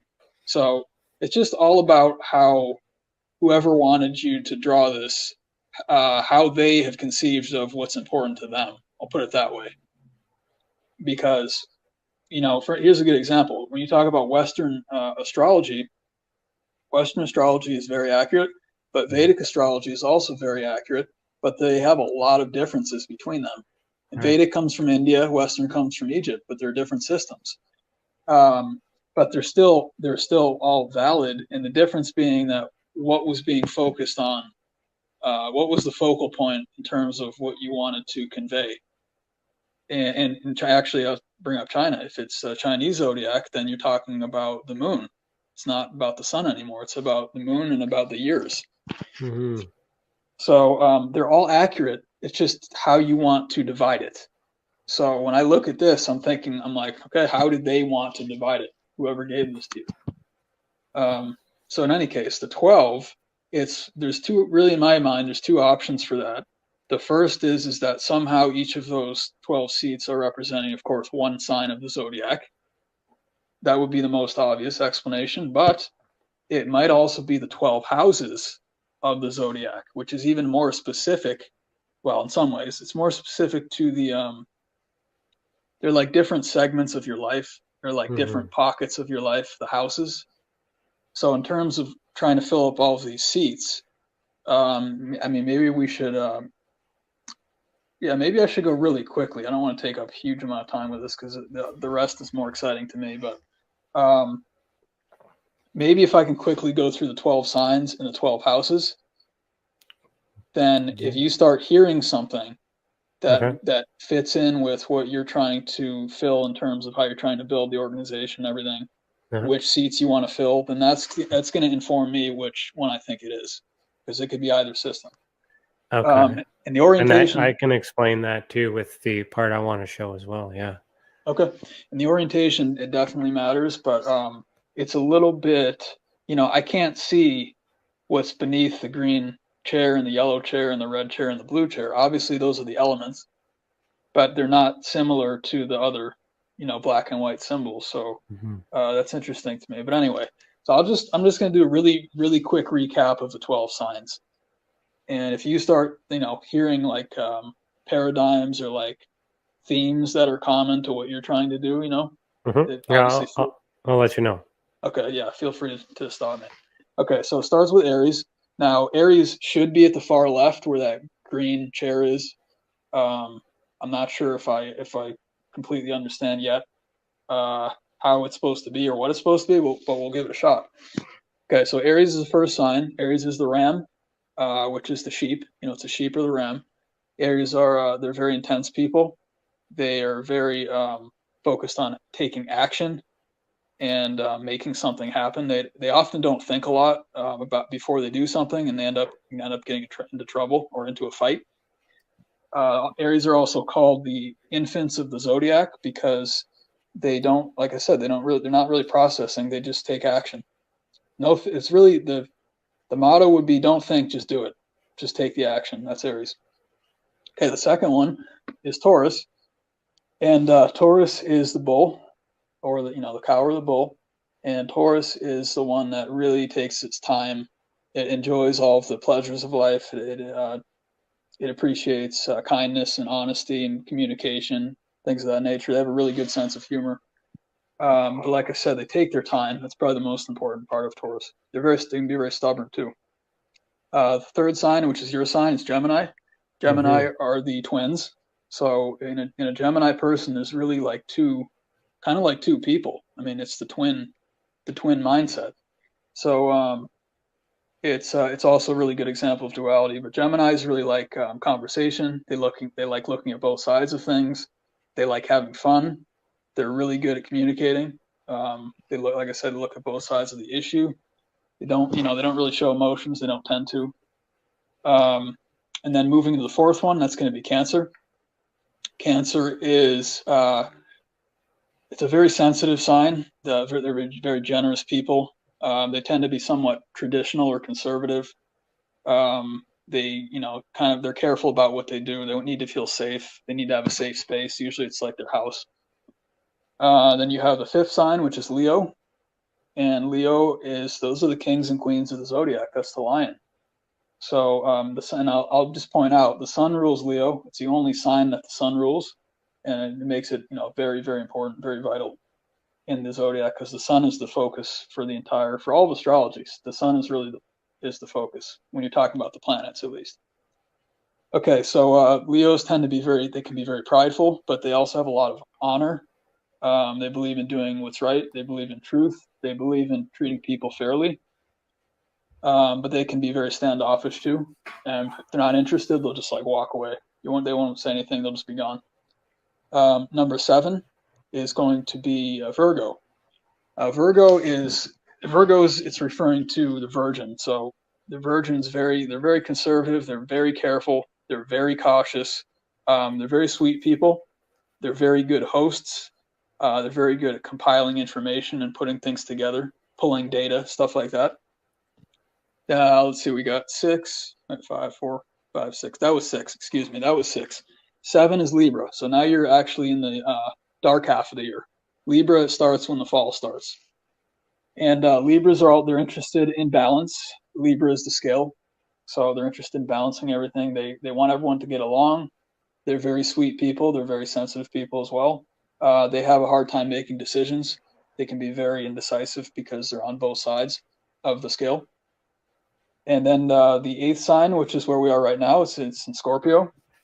And Scorpio is, of course, the scorpion. They tend to be very intense people, but not necessarily in your face intense like an Aries would be. But they have a lot of emotional intensity, and they kind of work behind the scenes. You wouldn't be surprised if you saw a Scorpio kind of hiding out behind the couch, making sure everything is under control. They want to be in control of the situation. They're very observational. If they feel understood, they're very loyal. Very loyal people if they feel understood. Okay, then you have Sagittarius. Sagittarius is it's really the water horse. Some people think of it, this goes back to ancient mythology. It is the horse, but it's really was meant to be the water horse, which is potentially like a cryptid itself, actually, or a hybrid, or however you want to call it. And Sagittarius is it's like a ball of energy, huge energy. They like to have a good time. They like to laugh. They hate being stressed. They're very likable people. They believe in gaining philosophy, and they value their freedom probably first more than anything. They love to travel. Okay, and then after that, you got Capricorn. Capricorn kicks off the winter season. Capricorn tend to be very serious people. They're also very dedicated and determined. They don't do more than is necessary. They're focused on the goal, and there's really no extra. They just do what's necessary, and they also have a kind of a devilish humor. They like to play games, because in fact, the devil comes from, well, the motif of Satan. It comes from the goat, which is the sign. It's Capricorn. Capricorn's the goat. So that's why the devil's always associated with the bottom of the zodiac, and why Satan's associated with this, because it's in the darkest, not the darkest, but it's in the, the darkest day of the year, which is the beginning of Capricorn. Okay, then you got two signs left. You've got Aquarius. And Aquarius, they're the inventors of the zodiac. They kind of believe in letting people do what they want, try to give people as much freedom as possible. They try not to get involved as much as possible. They're progressive people. They're humanitarians. They're futuristic. They are all about the machine, space race, machine, futurism, all this stuff.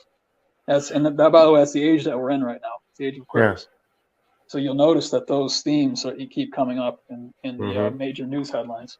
They're also very serious people.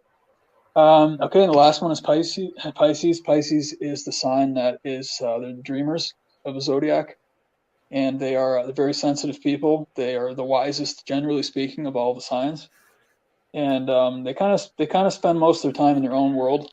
And sometimes they don't really show up. If someone's gives you a call or sends you an email, it might be Pisces that just doesn't respond. They just stay home because they're feeling emotional or something. But in actualized, Pisces is a very, very powerful sign. They're pulling from the divine world.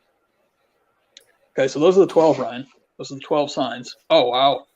Yeah, so I was reading this while you were saying that, so I just want to let you know that what you said might help us figure out the orientation, but I don't want to bring this in until you're ready, but I want to come back to that, okay? Okay. This is what I took a picture of earlier of my interpretation of the symbolism and the colors and linking. And if what I read to you the other way around, you tell me what zodiac sign that is, we might have orientation. Okay. You understand? I believe we can. Yep. Okay, so we won't do that yet, though. So keep going. Okay, so those are the 12 signs. Now, the other possibility is the 12 houses. Now, the 12 houses, like I said, they're like compartments of life that kind of define certain aspects of your life. They go backwards. It's a little bit different, but they do have a direct association with each sign. But it's a more specific, like I said, fragment of your life. It tells you about that part of your life. So, like I said, it's going backwards, but I'm just going to start listing them. Listing them. The first house is called the personality, and it's also the physical body. It's called the ascendant in astrology. So, it's pretty basic. It's appearance and it's your personality, essentially. That's the first house. The second house is going to be your value system, your finances, and your possessions, things that, material possessions mostly. Third house is a house of communication. Actually, this is your house, Ryan. This is the house of Gemini. This is communication. It's basic kind of low-level life information to make things happen. That's the third house. The fourth house is your home life, and it's also your family life. The fourth house is a very powerful house, actually. One of the four most powerful houses. It's the first, it's the 10th, it's the 7th, and then it's the 4th. Okay, that's fourth is home life. The fifth is, and by the way, when I saw that window on that chair, I was thinking fourth house. Window, which one? This one? Bottom right. This one. You think that's? I'm trying to see what you. Right here, this one. Yep. That's the one. Yep. So 4, 3, 2, 1. So would that be number one then? That one? I guess that would make the one with looks like horns, doesn't it? This one left. Here? Yeah, just under the green one. Yeah. Kind of looks like horns. Well, initially I was thinking that was the first house, but we'll have to talk more about it. Okay. I'm really gonna have to listen to what you say, Ryan, because I'm not. Yeah, no. Like, I mean, this is good. We'll get somewhere. Right. I'm sure of it. Keep going. Okay, the fifth house is the blossoming of your personality. It's like how you it's how you step into your character. It's the house of Leo. It's a very important one.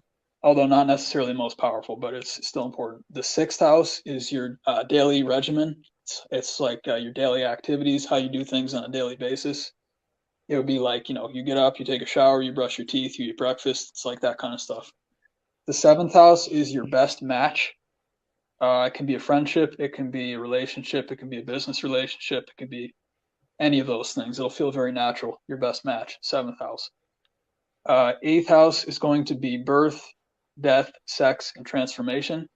Any of those topics. The reason for that is this house of Scorpio. Okay, the ninth house is higher wisdom and philosophy, and that's the house of Sagittarius.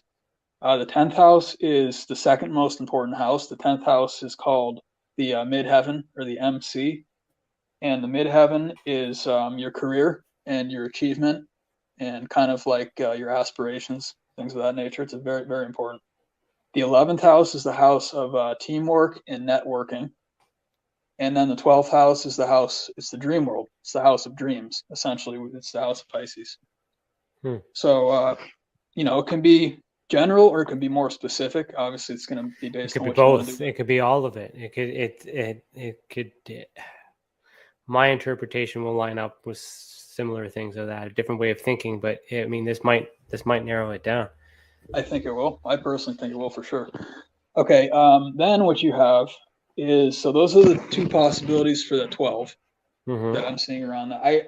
I can't think of another. I don't think it would be possibly anything else besides that, to be honest. Then you have, of course, the 4 elements. Now, this is really important because of where there's a reason it's positioned on or with the signs, essentially, with those 12 signs or 12 seats. And we're going to start to have to talk about a little into metaphysics. Okay. So the 8th sphere, which this whole zodiac, all these seats, these 12 seats, including these the elements on the 4 elements, is the transition from the immaterial world into, I shouldn't say it that way. It's a transition from no structure into structure. That's the best way to put it. So it's when in some ways it's when the immaterial becomes material.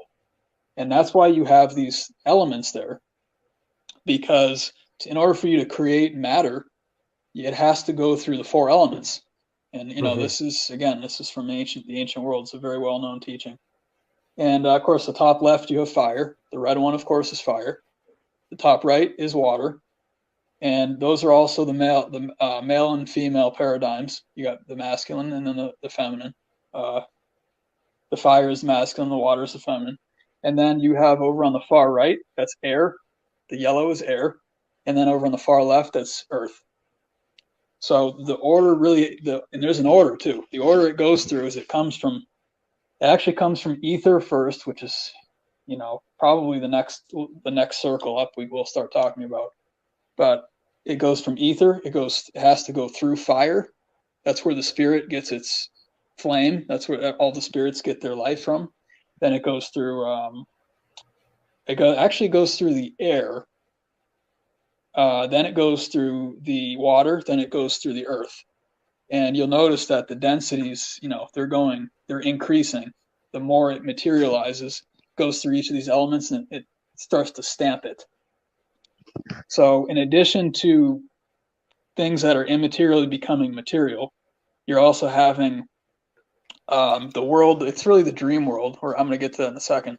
But the dream world, it materializes into these 12 signs, which creates the mind of the human. And between creating the mind and creating the body, you have everything covered there. I mean, you have the 12 signs, plus you have the 4 elements. I couldn't have done that better myself if I tried. I mean, that's perfect. Don't scare me like that. Okay. No, it's perfect. The top 2, even how it was positioned, you want to have, I would have been okay if the yellow and blue were flipped, if those 2 chairs were flipped. However, the way that they did it here is that you have the masculine principle next to the feminine principle, which probably, it's probably more important to have it that way. because you're looking for the balance, you know, and in between them, that's where everything starts. That's where the T is. That's where the first degree is.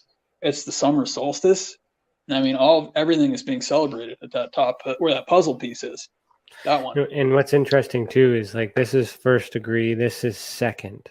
So, and this is third. So the orientation for degrees is left to right, but then we're reading the zodiac, you know, the other way. So, you know, there's this spinning element that I'm starting to see that maybe these things are separate. Well, you know what, Ryan, like I was saying before, if you're reading the signs, starting at that green chair, you read the signs clockwise. And when you read the houses starting at the green chair, you read them counterclockwise. So, I mean, they're probably overlapping, you know, it sounds like. 2 layers. Because we can't really see, because perception, whether I'm looking forward or looking down or looking up at it, however the orientation is meant to be viewed, because this is this way, but we could be looking up at it. I don't know how thick those layers are or how many layers would be within it unless I rotate it. Okay, I'm gonna blow your mind after this. Oh my god! I can't wait. Okay, so I got 2 more pieces. Okay, all right, let's do this. So the next step up. So now that we've addressed the 12 chairs, the 12 signs, and then the 4 elements. The next step up is the yin yang. Now, that would be equivalent to, and excuse me, it actually might include the Templar cross that I think they might be on top of each other in terms of they might be attached. Okay. Something is attached. One of those 3, either the yin yang is attached to the Templar cross, or the Templar cross is attached to that gray circle at the very top. I don't know which one it is. It's one of the 2. Yeah, I was having a hard time figuring that out too, because I've broken this up into layers myself. Okay. Well, I would say, based on what I know, I would say that the red cross is attached to the yin yang. Okay. And I fully believe that gray circle is standing by itself, for sure. And that's interesting, because that's kind of where I'm feeling comfortable too. Oh, okay, great. I'm going to be referring to this video for life. I'm going to use this as video testimony for like this research moving forward. So I'm going to get I'm going to get everything out in the open on this one episode, and then I'm just going to save this link. And then when the book comes out, I'll be transcribing this whole damn thing. Perfect. Holy shit. Okay, so I bet you weren't expecting this level, you know? No. Well, the thing is like it's what I hoped for. It's what I thought. Like it's not for me. It doesn't make sense to me. And I'm really I am very grateful that you took the time to do all this on your own. And I'm pleased that I'm able to give you the opportunity to teach me something and our audience something and go through this. This is something we don't normally do in this podcast.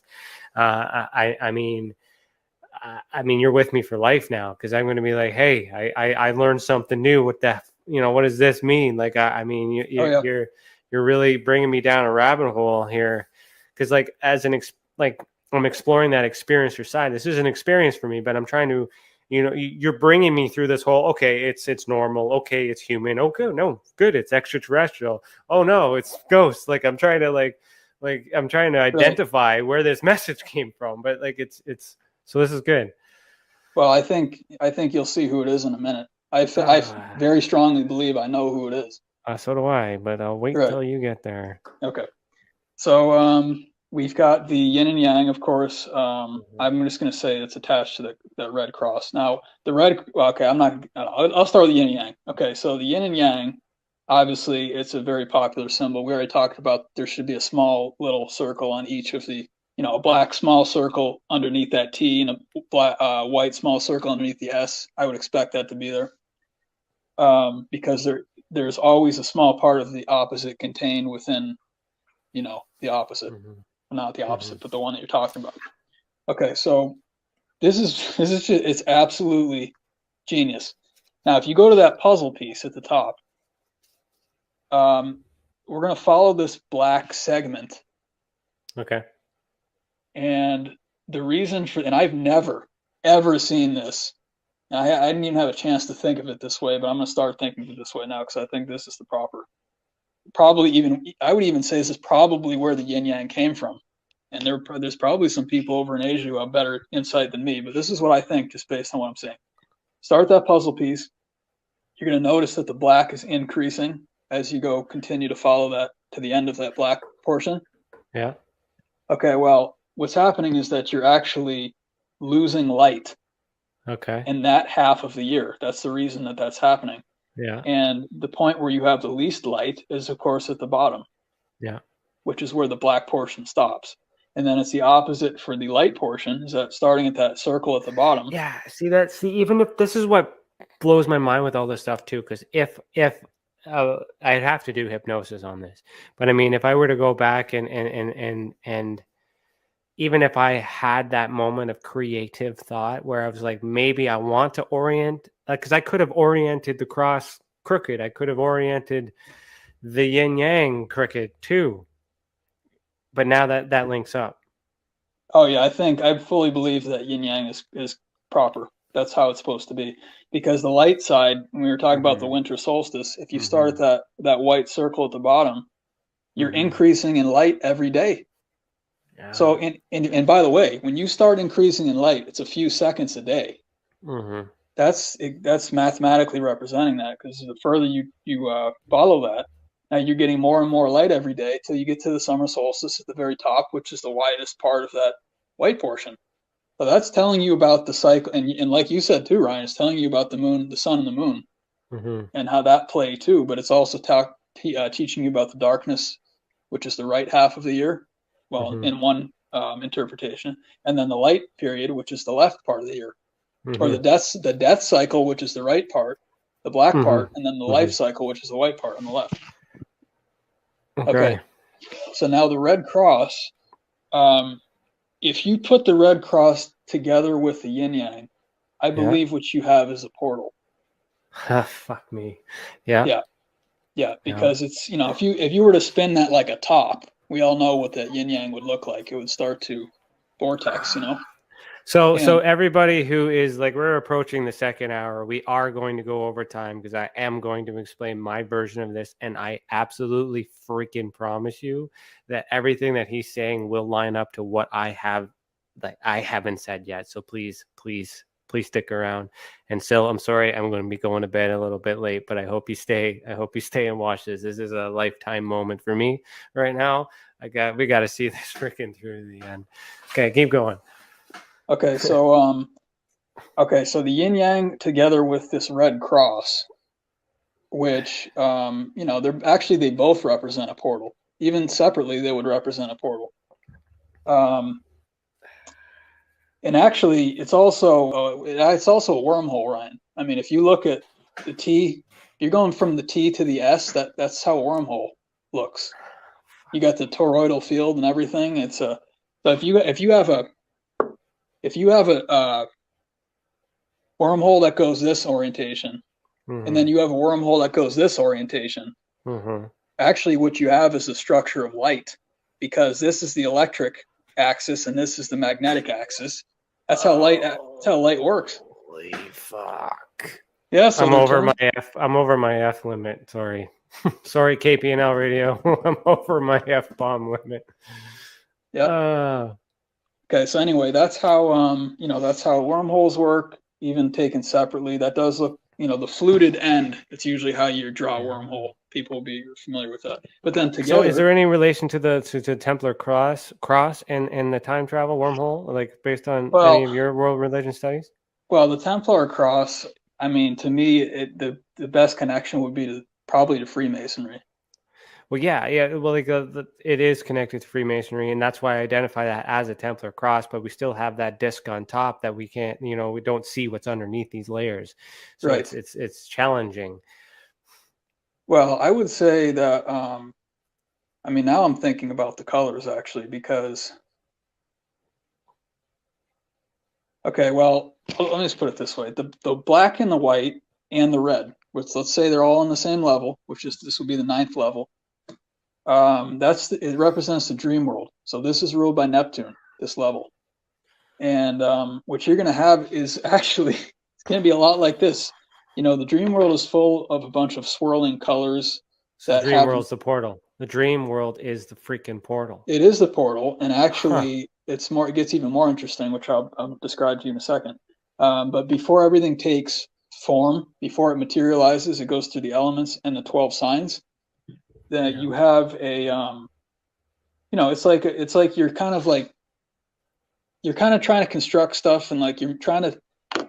I don't know how to describe this. If you took some clay and you're trying to make something in art class or something, well, do I want it to look like a circle or like a square or like a rectangle or like a human? So you're kind of experimenting with the different forms and stuff, but you haven't solidified it yet. And that experimentation is happening with this black and white and red. And it is the portal, you're right. And I think that in terms of it being red, in addition to a Templar cross, I also, the first chakra is also red. Aries is also associated with red. So when you get red, it means action. It's like, let's do this. It's like the first engage. Yeah, it is right. It's like engage is the first burst of energy that's going to come into the creative process, and then that happens before the materialization. Okay, so the last thing I want to say about the 9th, which is the white and black and red section, is that in the model of a solar system, this is also called the crystalline sea. And the crystalline sea can also be called the glass ceiling. And the way that by the way, this is in the religious texts. This is in the Bible. This is in, I believe, the Quran as well. It's probably in several others. And it actually talks about the vaults above the above the earth and everything, which is the spheres. The days of creation, the 7 days, which is, of course, the 7 chakras, the 7 planets, however you want to talk about it. Mm-hmm. And this 9th level is the barrier between the entire solar system and our creators. And the creators live in the 10th sphere. So we'll get to that in a second. Oh my! I already know where you're going. Yeah, you know where I'm going with this for sure. No. No. Okay, so it has. I can see both ways. I see positive things and I see possibly difficult things. But in any case, so in this 9th level, the crystalline sea it's actually really fascinating, Ryan. I should try to find it and send it to you. The description of what I believe it's what Enoch sees when he gets taken up in my opinion, by an extraterrestrial craft. I believe he was taken up. I forgot about Enoch. Oh my God, yes. So he was taken up and he saw the crystalline sea. And the way it was described was that it was not glass, but it was not water, but it was kind of in between that. So what I think of is, again, it's like it's a force field. Mm-hmm. It's a barrier that's not quite physical, but it's you know what it is? It's a dimensional barrier. That's the way that I want to put it. So there's a dimensional barrier between the 9th and the 10th. And that's the glass. That's where the glass ceiling phrase comes from. It's talking about the crystalline sea, which is the last step between the creation and the creators. Okay, I know. But wait, there's more. Yeah. Okay, so now let's say you could get through that 9th level. Yeah. Now you're in the 10th. Are we also talking by levels? Would that also translate to dimensions? Oh yeah, absolutely. This is completely dimensional. In addition. Okay, yeah, I got you. So the 10th dimension or the 10th sphere or the 10th chakra, they're all the same thing, actually, is where you're going to find your creators. And of course, the first, even if you hadn't studied any of ancient history, I mean, I remember from middle school learning about world religions, and the first thing that you learn about, one of the first things is about, of course, Mesopotamia and about cuneiform. And about the first writing system and all of these things. So, and you have to think, they lived in between these 2 big rivers, the Euphrates and the Tigris, and there was clay everywhere. So, all you have to do is step in the clay and you go back the next day, it's hardened. You're like, oh, that's a great writing system. All you have to do is get a little stylus, a little piece of wood or something so you can put the writing in. So in any case, the top symbol, my understanding is it means God or heaven. And I think you said Anu, correct? It's Anu is that's the oldest symbol for God, which means sky god or Lord of the Sky. King of the sky. On Yep. means king and U means sky, I guess, in Sumerian command form. Well, that's really interesting because actually Uranus is father sky, and that starts with U. You know, you are, and also the city of Ur. Mm-hmm. You know, Uranus, Ur, okay, Yeah. same thing. Mm-hmm. Okay, so what we end up with, well, I mean, there's a couple symbols there. You obviously have the Star of David, Mm-hmm. which represents the masculine and again the feminine together, unified. And you know what? When you said Enoch, it reminded me of the Merkaba, which could have been his chariot or whatever device he saw. I didn't see that Star of David as the Merkaba until you mentioned Enoch. So if that's a portal, and then that's the vessel. Yeah, that's how you get through the portal, right? Yeah. Which is true. That's true. Yeah. That's how you know, the star tetrahedron, the human body forms a 3D, obviously, version of the two pyramids, one inverted on top of the other one. Yeah. That's your vehicle for traveling through wormholes, and that's I believe how orbs are structured. If you talk about, you know, take a picture and you see an orb, I actually think it's Merkaba, and that's how that's how you travel through, you know, astrally travel and all this stuff too. It's these little balls. See, I made this for those of you guys who are following me this far, just for context, I made all this before I learned all the stuff that I know now, FYI. And now I'm realizing that this is where it's all coming from. Yeah. Now this star also points to, you see, if you look at the points of the six, what is it, 6? 1, 2, 3, 4, 5, 6. It's pointing to what are called the cross quarter days of the zodiac. So the top left, it's pointing towards Taurus. The top right one is pointing towards Leo. The bottom right is pointing towards Scorpio, and the bottom left is pointing towards Aquarius. And then, of course, the top is pointing towards Cancer, and the bottom is pointing towards Capricorn. Okay. So there's just meaning on top of meaning on top of meaning. I find it interesting that it's gray, actually, because, I mean, I think about clay, Ryan, you know? Mesopotamia was all clay. What was it? Wasn't it red clay? It wasn't the clay. Or was it gray? Oh, was it red? I don't know. I don't know. But if it was red, we have red sitting right underneath that. You know, the first creation or whatever. So anyway, the 10th sphere is called the primum mobile in the ancient model. It means the first movement.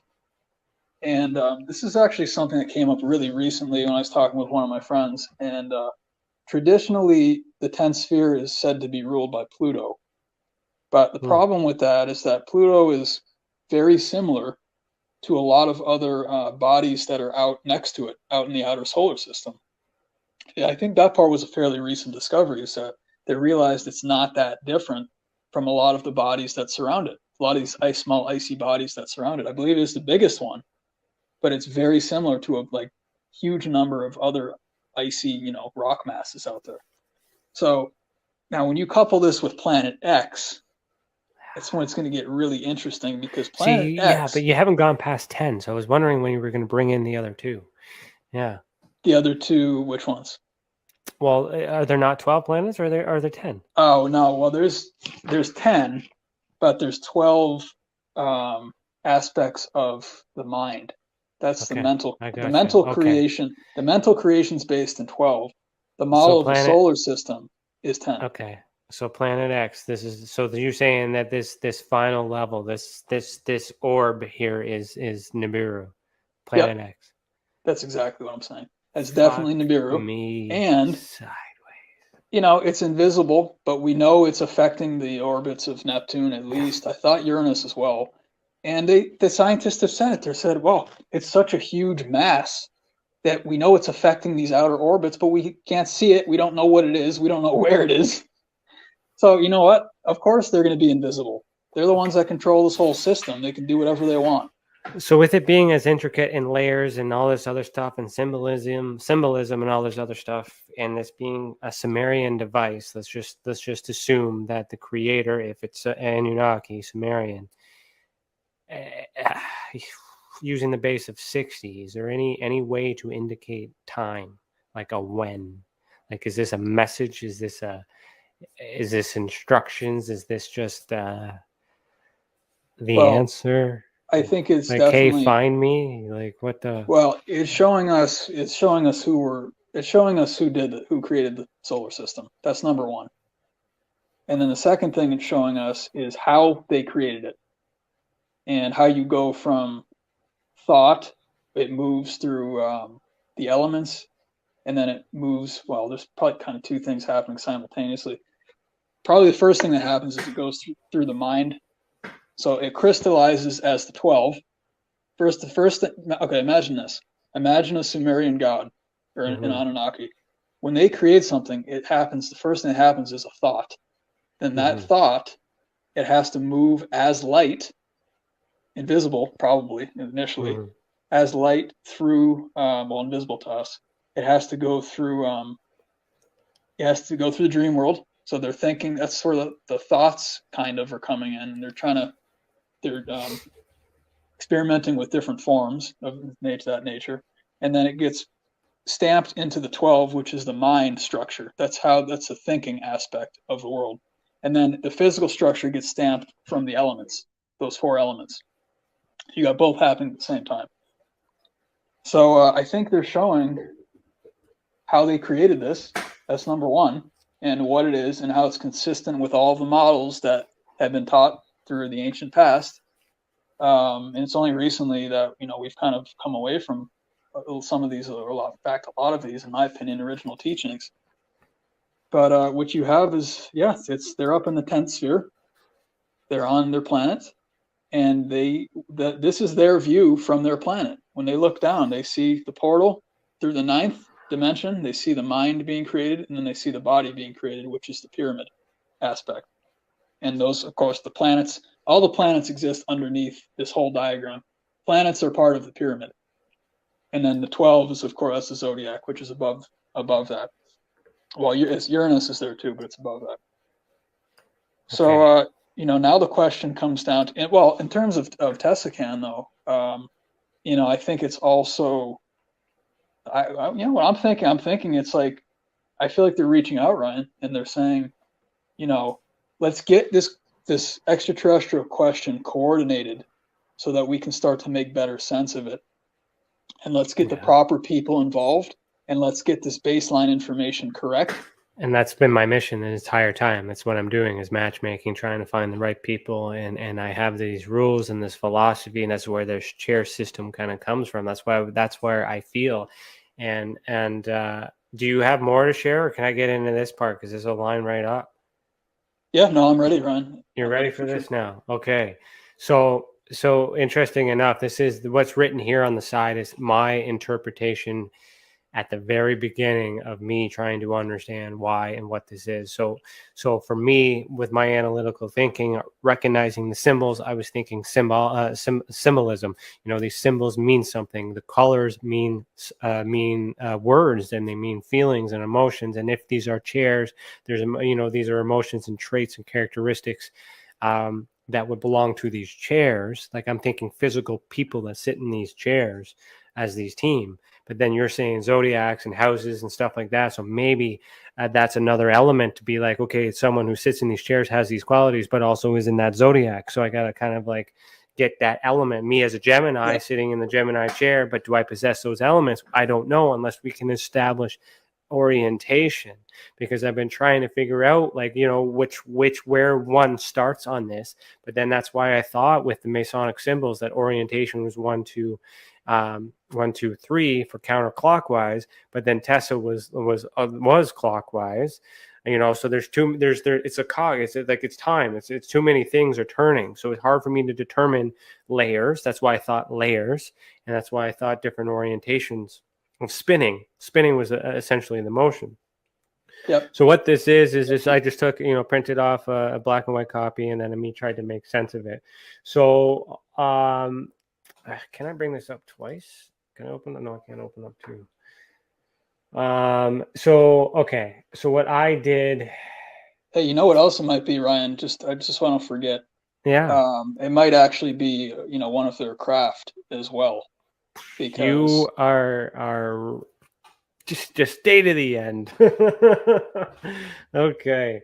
Your mind will be blown too, because okay, so this is first level 1, first dimension, me trying to figure out what it is. So we got a plumb rule. So that basically means upright code of conduct having standards. So that's kind of the symbolism behind that symbol. So I don't know if this is a layer. This might itself be a layer, like on the pyramid. Pyramid might be a layer of itself. Or this is a carpet.